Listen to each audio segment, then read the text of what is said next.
Shalom sa inyong lahat.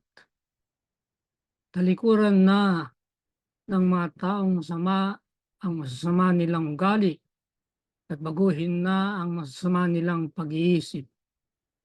Magbalik loob na sila sa Panginoon na ating Diyos dahil kaawaan at tatawarin niya sila.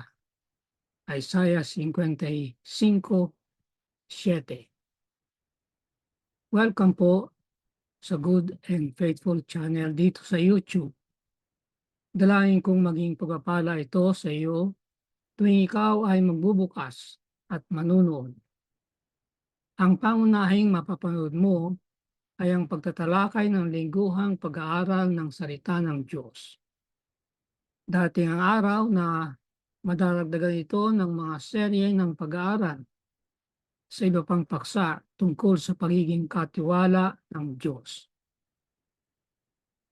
Paano nilulutas ng Diyos ang problema ng kasalanan? Ang malaking tunggalian. Bago tayo pumalaot, ay manalangin muna tayo.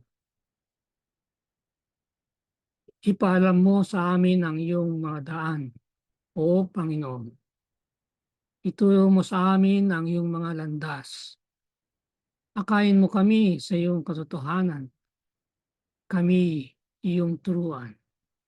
Sapagkat ikaw ang Diyos ng aming kaligtasan, sa iyo'y naghihintay kami ng buong araw. Amen. Ang ating panalangin ay mula sa Awit 5:4 at 5. Unang leksyon, ang digmaan sa likod ng lahat ng digmaan. Ang susing talata, Apokalipsis 12:7 at 8. At nagkaroon ng digmaan sa langit. Si Miguel at ang kanyang mga anghel ay nagipagdigma sa dragon. Ang dragon at ang kanyang mga anghel ay nakapagdigma, ngunit hindi sila nagwagi. Ni wala nang lugar para sa kanila sa langit.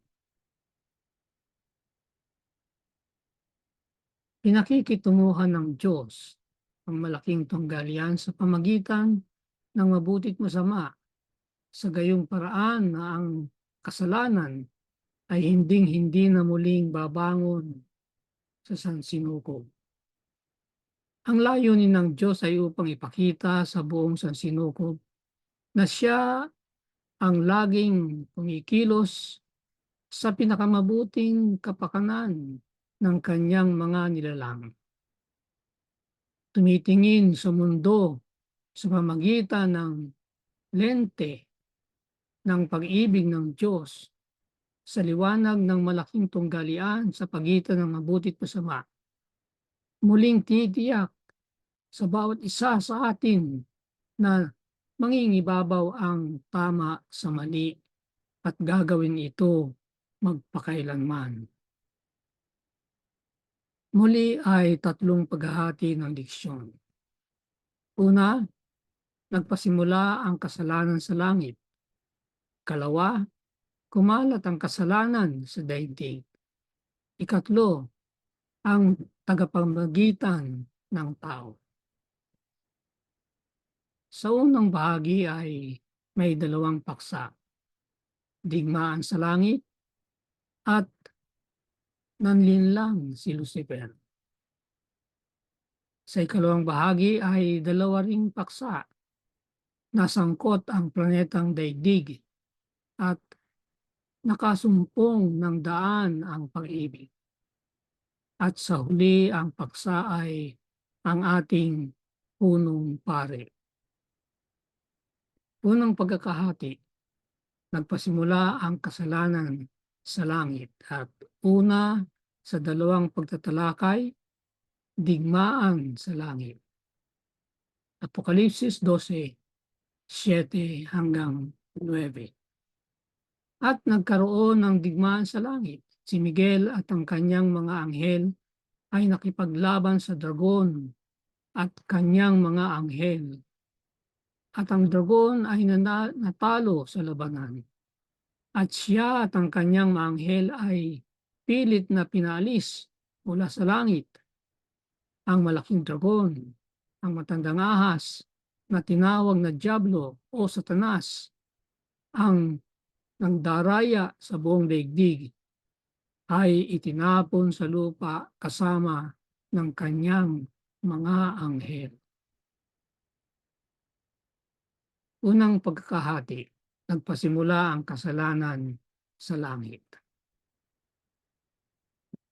Una, sa dalawang pagtatalakay, digmaan sa langit. At ang ating talata ay Apokalipsis 12:7 hanggang 9 pa rin. Ngayon naman ay sa New Living Translation ng Biblia. At nagkaroon ng digmaan sa langit. Si Miguel at ang kanyang mga anghel ay nakipaglaban sa dragon at kanyang mga anghel. At ang dragon ay natalo sa labanan at siya at ang kanyang mga anghel ay pilit na pinalis mula sa langit. Ang malaking dragon, ang matandang ahas na tinawag na Diablo o Satanas, ay nandaraya sa buong daigdig, ay itinapon sa lupa kasama ng kanyang mga anghel. Ang kalayaan ng pagpili. Naglalarawan ang mga talatang ito ng isang kosmikong salungatan sa pagitan ng mabuti at masama. Si Satanas at ang kanyang mga anghel ay nakipagdigmaan laban kay Kristo at sa katapusan ay itinapon mula sa langit. Parang lubhang kakaiba na ang digmaan ay pumutok sa gayong isang sakdal na lugar gaya ng langit. Bakit ito nangyari?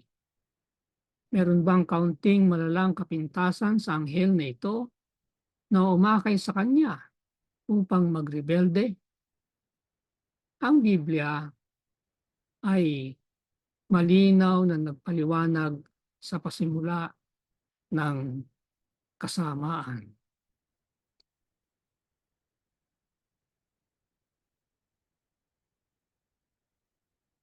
Hindi lumalang ang Diyos ng isang demonyo. Lumikha siya ng isang nilalang na nakakasilaw na liwanag na nagngangalang Lucifer. Ang Lucifer ay hindi talaga isang pangalan. Titingnan natin ito mamaya. Itong anghel ay nilalang sakdal. Kabilang sa kanyang kasakdalan ay ang kalayaan ng pagpili, isang pangunahing prinsipyo ng pamahalaan ng Diyos na pinatatakbo sa pamagitan ng pag-ibig, hindi pamimili. Ang unang makasalanan, ayon sa Ezekiel 28:12 hanggang 15, ikaw ang tatak ng kasakdalan, puno ng karunungan at sakdal sa kagandahan. Ikaw ay nasa Eden sa halamanan ng Diyos.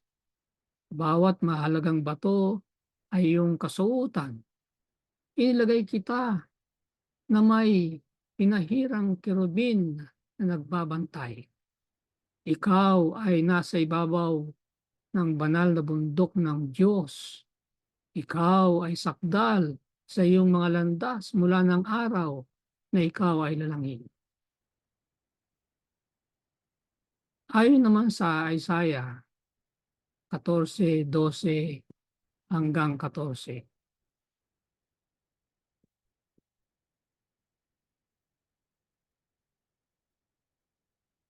Ano't nahulog ka mula sa langit o tala sa umaga. Pansinin ang maliit na letrang A. Ito ay nagsasabi na sa footnote, ang Lucifer ay literal na ang kahulugan ay day star, hindi Lucifer.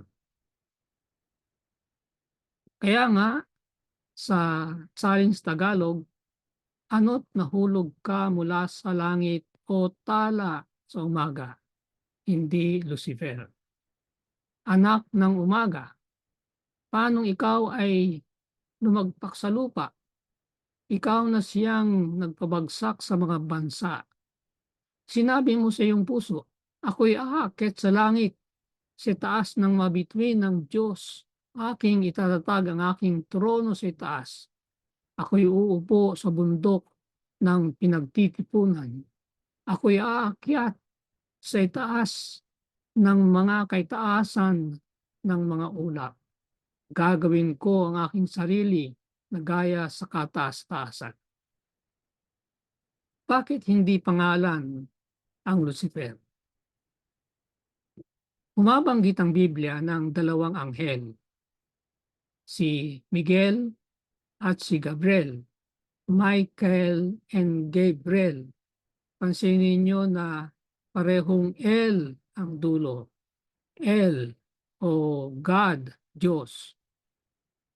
Sa Kapitulo 20 ng Aklat ng Enoch ay bumabanggit pa ng ibang mga anghel, si Rafael, Oriel, Sariel, Raguel, at Ramiel.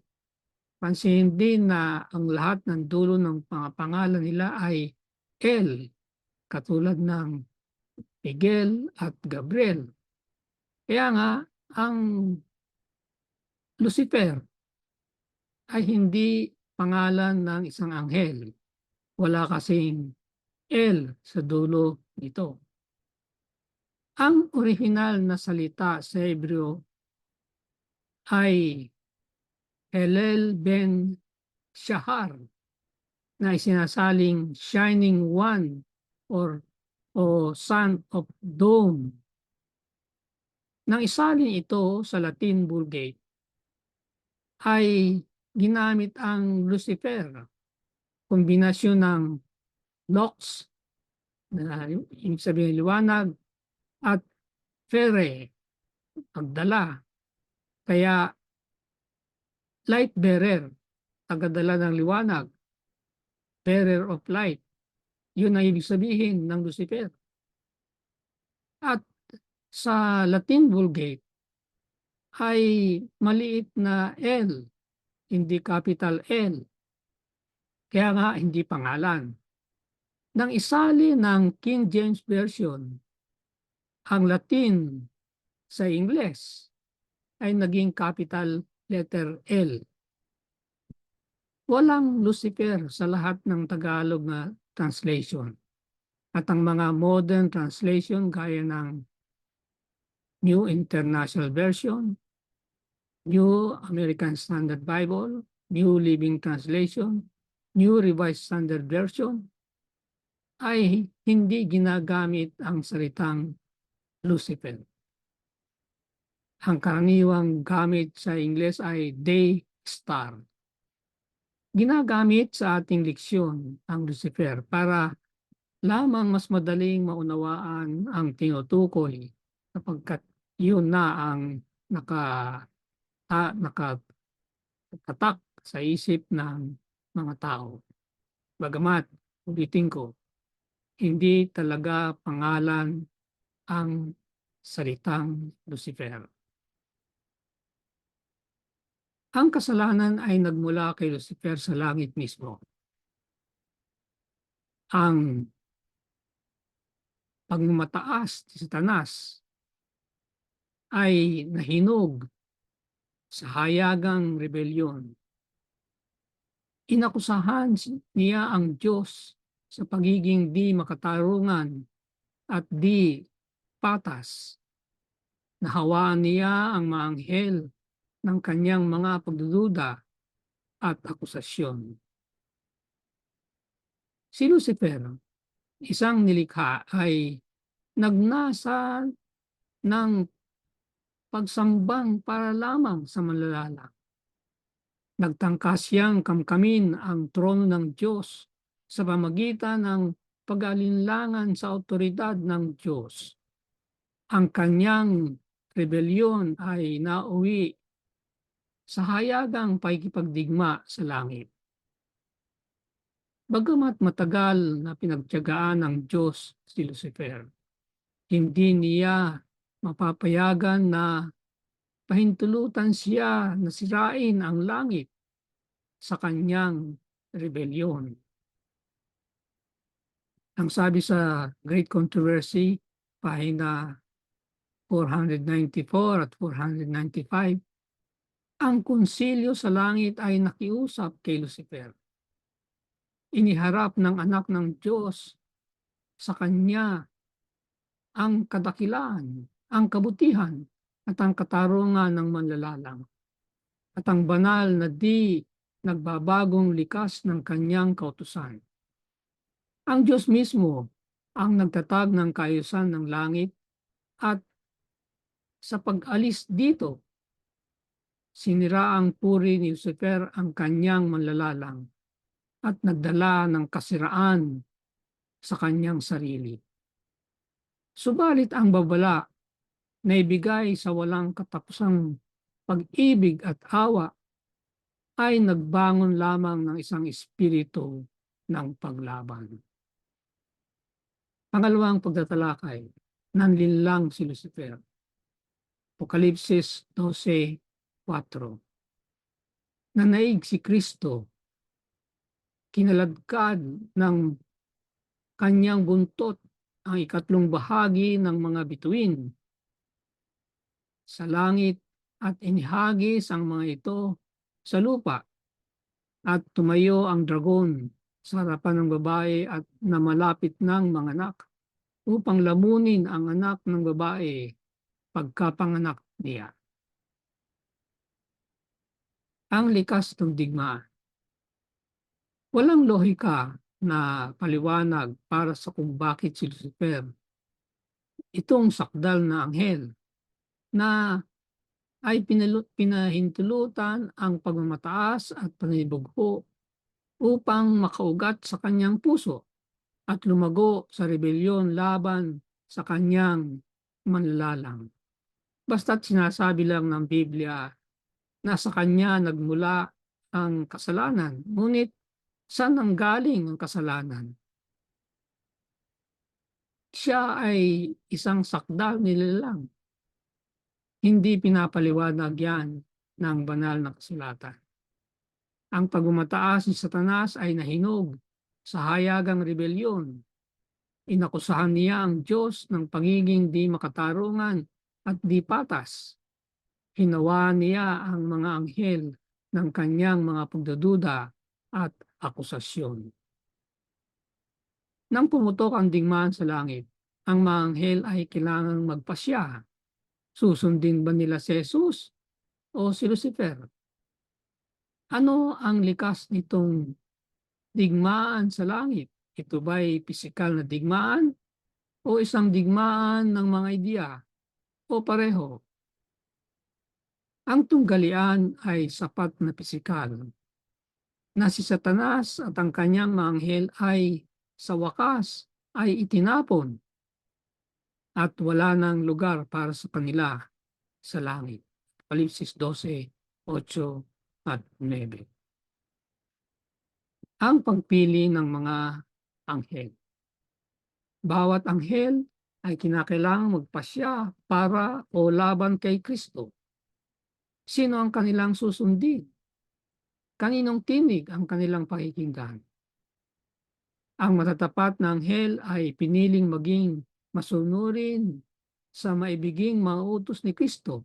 Samantalang ikatlo sa mga anghel ay nakinig sa tinig ni Lucifer. Sinuway ang Diyos at nawalan sila ng langit. Marami ang kanyang nalinlang. Ikatlong bahagi o 33.33% ng bilang ng mga anghel sa langit.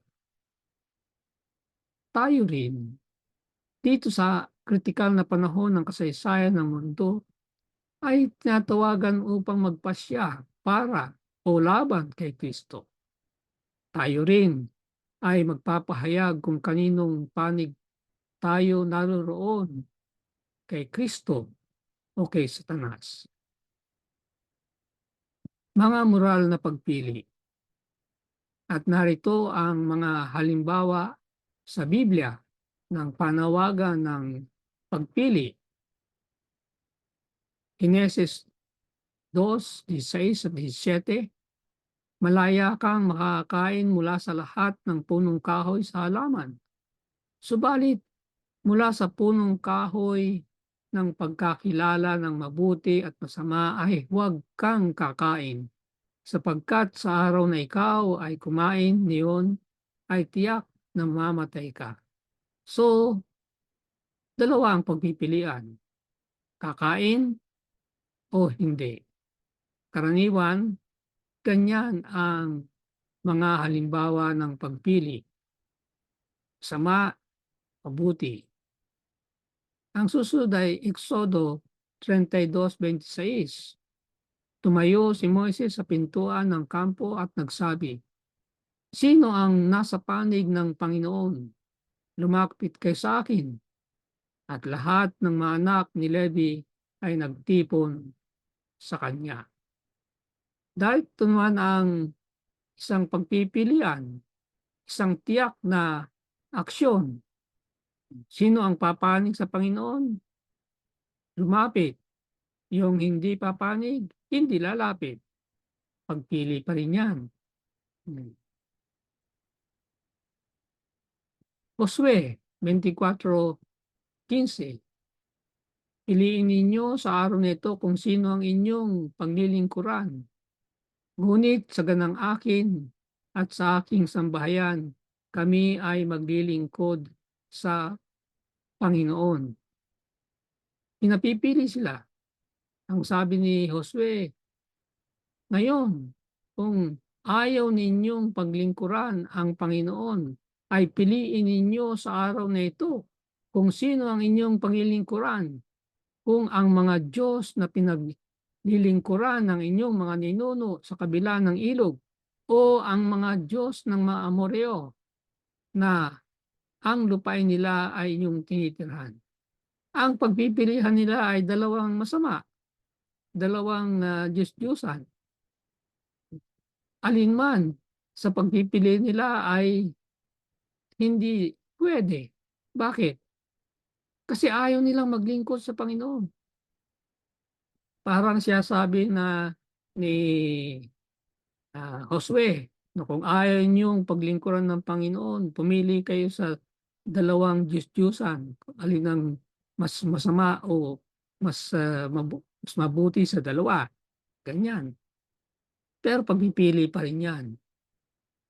Lesser evil ang sabi ng iba. Bagamat evil pa rin yun. Tapos sinabi niya na sa ganang akin, sa aming pamilya, kami ay maglilingkod sa Panginoon. Sinasabi niya ang tamang pagpili. Sa 1 Hari 18:21, si Elias ay lumapit sa buong bayan at nagsabi, hanggang kailan kayo magpapatalon-talon sa dalawang magkaibang kuro-kuro? Kung ang Panginoon ay Diyos, sumunod kayo sa Kanya. Ngunit kung si Baal, ay sa Kanya kayo sumunod. At ang bayan ay hindi sumagot sa Kanya kahit isang salita.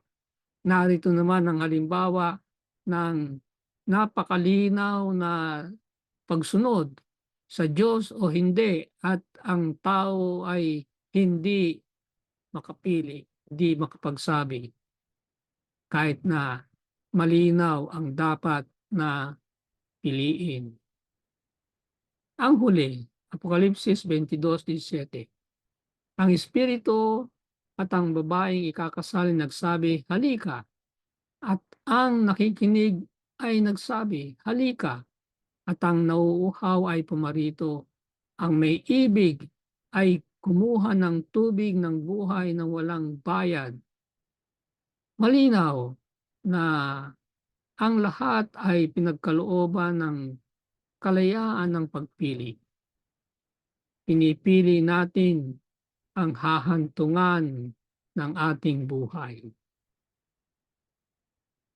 Nang lalangin ng Diyos ang sangkatauhan, ibinaon niya ng malalim sa ating mga utak ang kakayahang mag-isip, mga tuwiran at pumili. Hindi tayo mga robot lamang. Ang pinakadiwa ng ating pagkatao ay ang ating kakayahang makagawa ng pagpiling moral. So, hindi basta pagpili. Pagpiling moral. Araw-araw namimili tayo.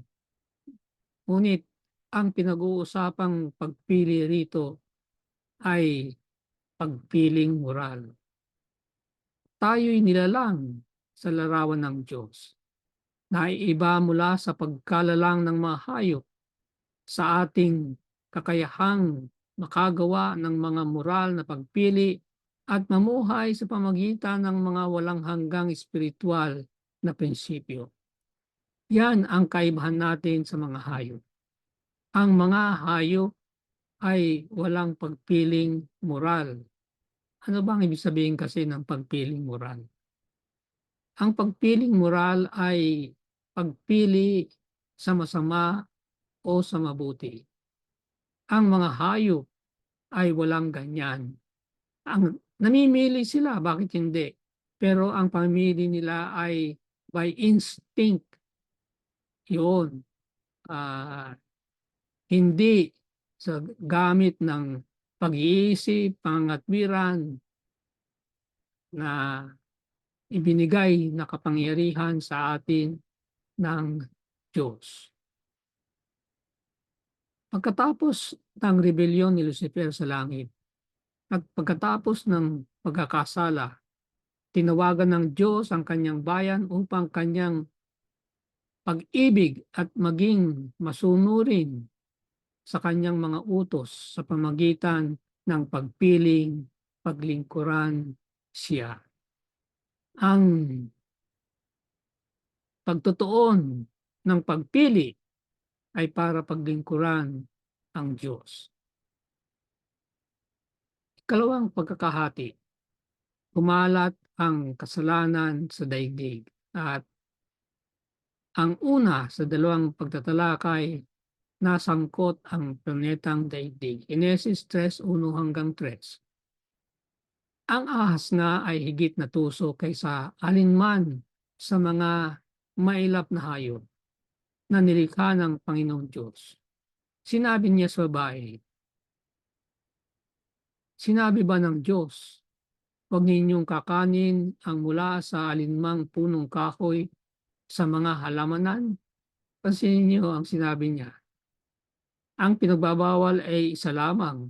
Pero sinabi niya mula sa alinmang punong kahoy ng halamanan. Inaasahan niya na itutuwid yan ni Eva at ganun nga ang ginawa. At sinabi ng babae, makakain namin ang mga bunga ng mga punong kahoy sa halamanan. Subalit sinabi ng Diyos, huwag ninyong kakanin ang bunga ng punong kahoy na nasa gitna ng halamanan. Huwag din ninyo itong hihipuin, kundi kayo'y mamamatay.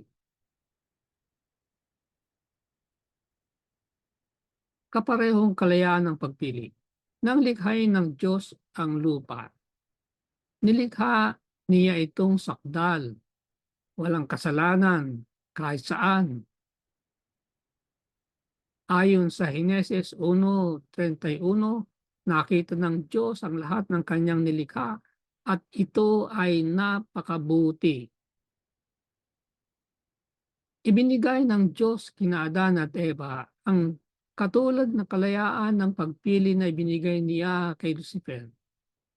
Itinanim niya ang punong kahoy ng kaalaman ng mabuti at masama. Nagsikap siyang sabihin kina Adan at Eva ang tungkol dito dahil nais niya na matiyak na alam nilang mayroon silang pagpili. Ayaw niya ng robot sa lupa gaya ng ayaw niya ng mga robot sa langit. Nagbukas ng isang pintuan ang pagpili ng tao.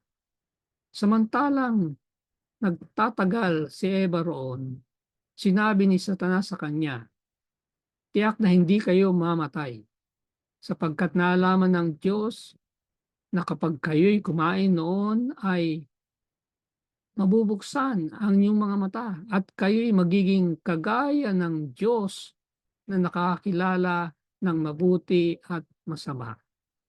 Heneses 4:5. Nalaman nila ang mabuti at masama sa pamagitan ng karanasan. Ang Diyos ay alam ang mabuti at masama, hindi ayon sa karanasan.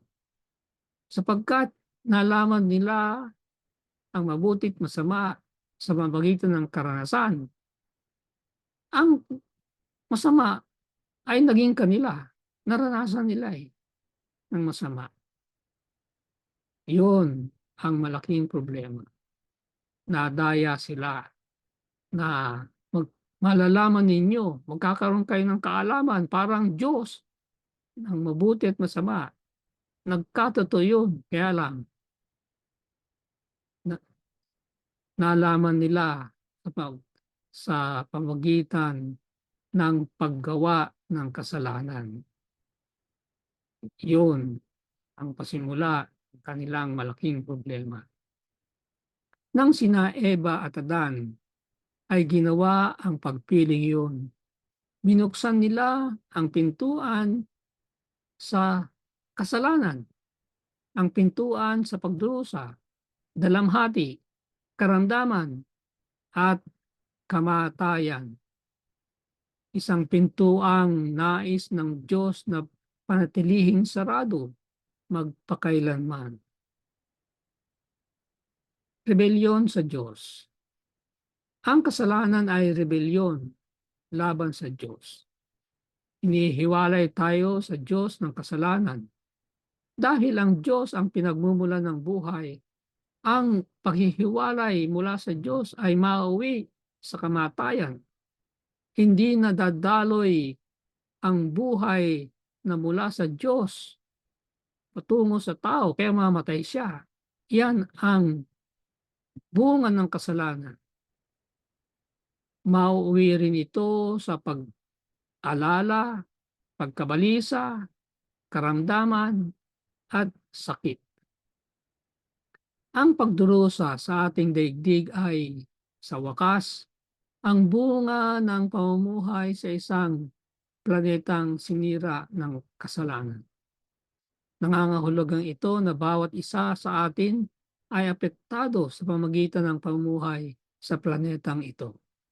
Kahit na hindi tayo nagkakasala o sumusunod tayo sa Diyos, aapektuhan tayo ng mga kasalanan sa sanlibutan. Mararanasan natin ang epekto ng kasalanan sa ibang tao, katulad ng kawalang hustisya, mga pananakit, kahit wala tayong kasalanan sa kanila. Yan ang epekto ng daladala ng binuksan ni Dante Eva, ang pintuan ng kasalanan. Pangalawang pagtatalakay, nakasumpong ng daan ang pag-ibig. Heneses 3:15. Maglalagay ako sa iyo at sa babae ng pagkapuot sa isa't isa, at sa iyong binhi at sa kanyang binhi. Ito ang dudurog sa iyong ulo, at ikaw ang dudurog ng kanyang sakong. Ang ipinangakong binhi, sinabi ng Diyos sa Ahas, ikaw at ang babae ay mag-aaway, ang lahi mo at ang lahi niya ay mag-aaway din. Dudurugin niya ang ulo mo at tutuklawin mo ang sakong niya. Ito ang bersyon sa salita ng Diyos. Ang binhi ng babae ay si Jesucristo. Galatia 3:16. Sa krus, dinurog ni Satanas ang kanyang sakong. Subalit, ang tagumpay ni Jesus ay ginagarantiyan na ang ulo ng ahas ay madudurog. Ang pintuan ng pagdurusa at kamatayan na binuksan ni Adan at Eva ay isasara balang araw. Ang sakripisyo ni Kristo sa krus. Kundi nakikita natin si Jesus sa pamagitan ng biyaya ng Diyos ay maranasan niya ang kamatayan alang-alang sa lahat. Hebreo 2:9. Tinubos tayo ni Kristo mula sa sumpa ng kautusan nang siya ay naging sumpa para sa atin. Galatia 3:13. Sapagkat nasusulat, sumpain ang bawat binibitay sa punong kahoy. Para sa ating kapakanan, ginawa niyang may kasalanan siya na hindi nakakilala ng kasalanan upang sa kanya tayo maging katwiran ng Diyos. 2 Corinto 5:21. Ang sakripisyo ni Kristo sa krus. Pinagtatakhan mo ba kung talagang mahal ka ng Diyos? Tumingin ka sa krus. Kapag ka tumingin ka sa krus, hinding-hindi ka magtataka kung ikaw ay iniibig. Si Jesus na nilalang ang kosmos, bumaba sa langit at nagdusa dito sa mga paraang wala sa atin ay pagdududahan. Makikita natin to sa Isaiah 53:1-5. At ginawa niya ito dahil iniibig niya tayo. Bawat isa sa atin. Ano ngang isang makapangyarihang dahilan upang umasa. Pangatlong pagkahati, ang tagapamagitan ng tao. Hebreo 4:15. Sapagkat tayo mayroong isang pinakapunong pari na marunong makiramay sa ating mga kahinaan. Isa na tinukso sa lahat ng mga paraan, gaya rin naman natin, gayon may walang kasalanan.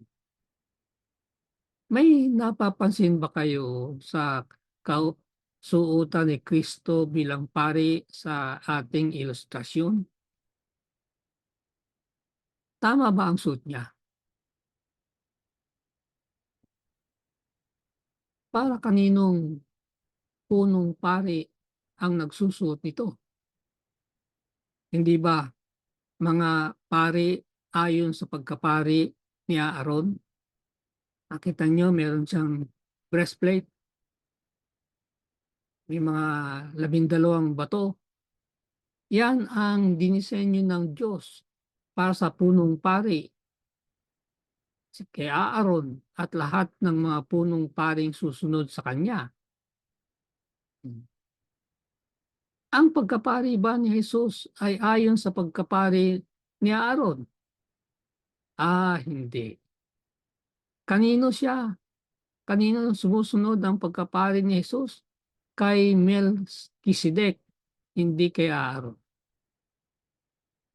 Matagal ko nang hinahanap ang kasuotan ni Melchizedek bilang pari. Yun dapat ang suot-suot ng Panginoong Hesus, hindi yung kasuotan ni Aaron. Kaya merong diferensya ang ilustrasyon na ito. Gayunman, siya ang ating punong pari. Binabasag ang kapit ng kasalanan. Ang ginawa ni Jesus sa krus ay nagbigay daan sa kanya upang mamagitan para sa atin. Siya ang ating punong pari. Nagbibigay ng kailangan natin upang maligtas at upang mamuhay sa kaharian ng Diyos magpakailanman. Inihaharap ni Jesus tayo sa sansinukob na damtan ng kanyang katwiran, iniligtas ng kanyang kamatayan at tinubos sa pamagitan ng kanyang dugo. Kay Kristo ang kapit ng kasalanan sa ating mabuhay ay binasag.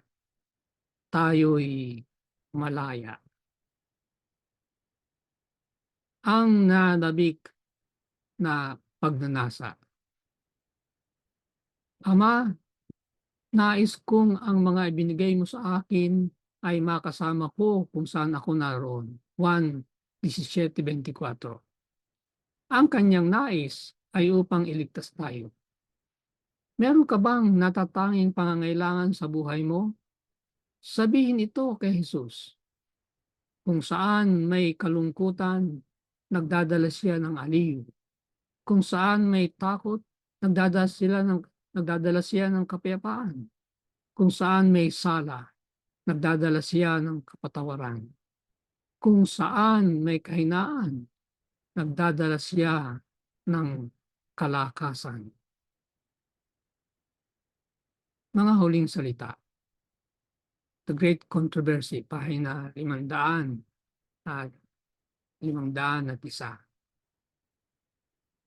Sa pagpapatapon kay Satanas mula sa langit, inihayag ng Diyos ang kanyang katarungan at pinatili ang karangalan ng kanyang trono.